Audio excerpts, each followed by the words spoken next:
I do enjoy a good film, and I wonder today, could you guess the film that I'm thinking about? I'm going to give you some clues. It starts off with a little boy called Charlie, and Charlie found something in a bar of chocolate, and it was a ticket, but it was no ordinary ticket. It was a golden ticket, and this golden ticket meant that Charlie and his family could go to a very special place. It was a factory that made all different types of chocolate, and of course, the film's called Charlie and the Chocolate Factory. Now, I enjoyed that film partly because I love chocolate, but also because it reminded me of a true story. Our true story begins in 1835 with this man. He was born in England in a place called Birmingham in 1835. Now, the family that he was born into, they were a quite wealthy family, but his family was a little bit different than probably anybody else's family in those days. You see, this man's father was one of the very first men in England to open up a factory that produced all different types of things made of chocolate. This man's name was Richard Cadbury, and his father's name was called John Cadbury. Now, Richard had a brother. His name was George, and I can just imagine what it was like for Richard and George to grow up and to have a father that owned a factory that made all these different types of chocolate. Imagine what that was like. Going around the factory, seeing all the different workers and seeing all the different things made of chocolate and maybe sampling the chocolate as well. I don't think that would have been good for my waistline. Now, Richard Cadbury said himself he had two great loves in his life. One was anything to do with chocolate, and the second one was anything to do with God. You see, as Richard Cadbury grew up, he was taught about the Bible, he was taught about God, and he was taught about the Lord Jesus. And Richard Cadbury, from a very early age, knew that the Lord Jesus loved him and died for him. You see, there's a lovely thing that Richard would have been taught was this, that the Lord Jesus can make a difference in your life. And Richard Cadbury, at the age of 5, made up his mind that he wanted to live for the Lord Jesus, and he asked the Lord Jesus into his life. There's a lovely verse in the Bible. It's found in Romans chapter 10, verse 13. Look what it says. Whoever calls on the name of the Lord shall be saved. Now, to call on the name of the Lord just simply means to talk to the Lord Jesus, to pray to him. And to be saved just simply means whenever you ask and pray, Lord Jesus, come into my life. Thank you for loving me. Forgive me for my sin and make me part of your family. And that's what Richard Cadbury did whenever he was 5 years old. Now, yes, he loved anything to do with chocolate. Yes, he loved everything to do with the Bible. But also after this, even from a very early age, he said himself that God put into his heart a real love for people, especially poor people. He wanted to help poor people. Now, Richard Cadbury, as he got older, he took charge of the factory in Birmingham. But right in the middle of Birmingham, it was smelly and dirty and the air wasn't very clean. And he thought, wouldn't it be lovely to go out into the countryside, to build a beautiful factory out there, to take my workers out into the countryside to work? And that's what he did. He went 4 miles outside Birmingham and he bought 14.5 acres of lovely country ground, and he built a lovely big factory. And he brought his workers out of the city, the dirty, smelly city, and out into the countryside to work. And he was good to his workers. Remember, he was good to his workers and good to people because God was good to him. He was one of the very first ones to actually give his workers a day off, and a half day on a Saturday, and all day off on Sunday so that they could go to church. He actually built houses for his workers to live in. He loved sports and he wanted his workers to have sports as well. So he built them football pitches and hockey pitches, and he actually built swimming pools so that his workers and his workers' children could learn to swim. He gave them holidays. He gave them days off on bank holidays. He even organized summer camps so that the children of his workers could go off on a camp for a week during the summer, and a daycare center for the younger children. He was really good to his workers. But something else he did. Every morning he used to gather together all his workers, and he used to have like an assembly, and he would open up his Bible and he would read from the Bible. You see, he wanted his workers to know that the Lord Jesus could make a difference in their lives as well. And he would have taught them that if you ask the Lord Jesus into your life, well, then that's you being saved and being made part of God's family. Richard Cadbury really did love people, but he did also love anything to do with chocolate. You know, he was an artist as well, and he loved presentation. And he didn't only make things of chocolate, but he also loved to produce the boxes that the chocolates came in as well. And he actually, as an artist, he painted lovely drawings for the front and the covers of his chocolate boxes. And some of the chocolate boxes became very collectible.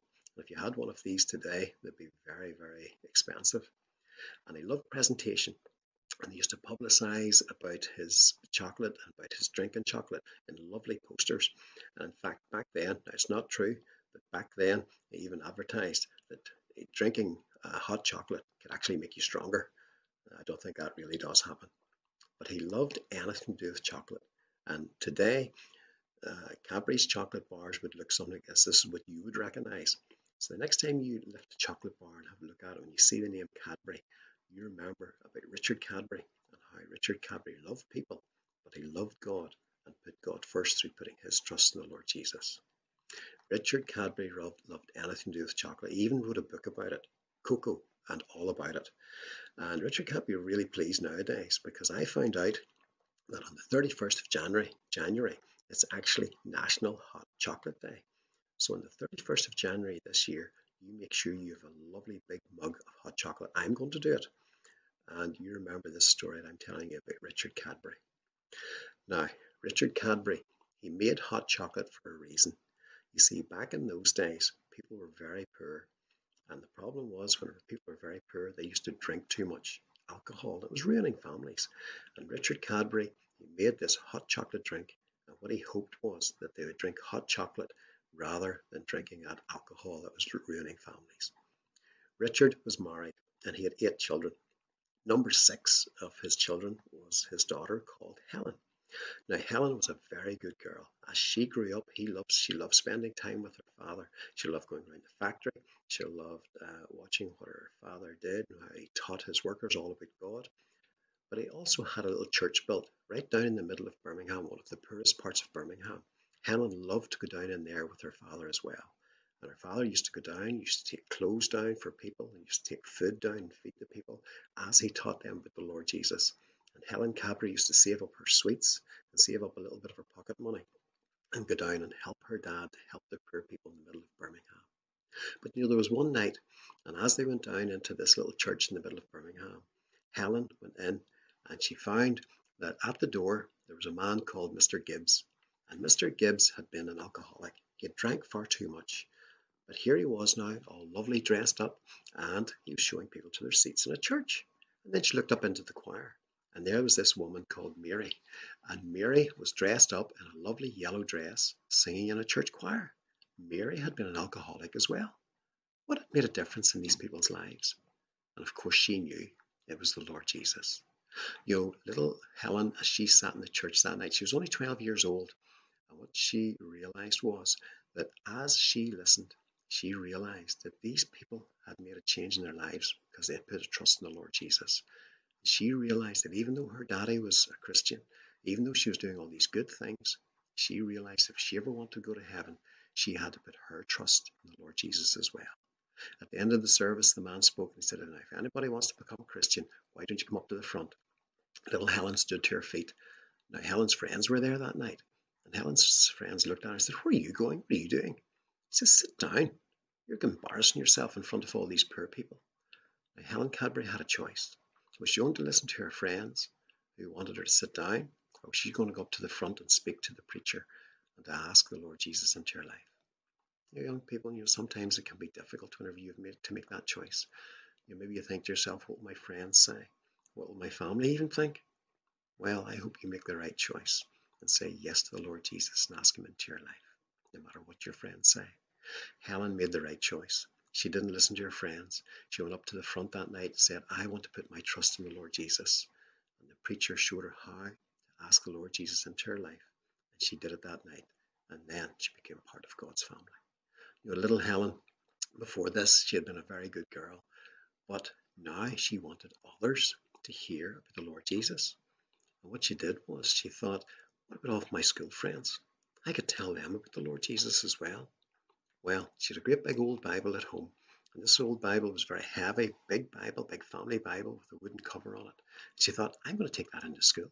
So she put it in below her arm and carried this great big old heavy Bible into school. She opened up her desk and she put it into her desk and closed the lid. And then she found some of her friends, says, "Can I tell you about the Lord Jesus? How the Lord Jesus can make a difference in your life?" One of her friends was a girl called Claire, and she talked to Claire about asking the Lord into her life.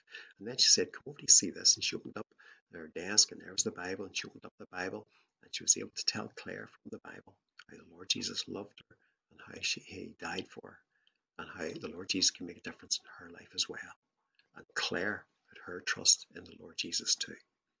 Claire and Helen and another friend, Fiona, who had also become a Christian, they wanted others to hear. But Helen thought, I can't keep carrying this great big old Bible about. I need another plan. I need smaller Bibles. Well, Helen came up with a plan, and you'll hear more about Helen's plan and how she used it for others to hear about the Lord Jesus in the next part of our story. Thank you for listening. Remember, National Hot Chocolate Day, 31st of January. Enjoy your hot chocolate, but remember about Richard Cadbury and Helen Cadbury and how the Lord Jesus made a difference in their lives and how he can make a difference in your life as well if you pray and ask him into your life. Thank you for listening.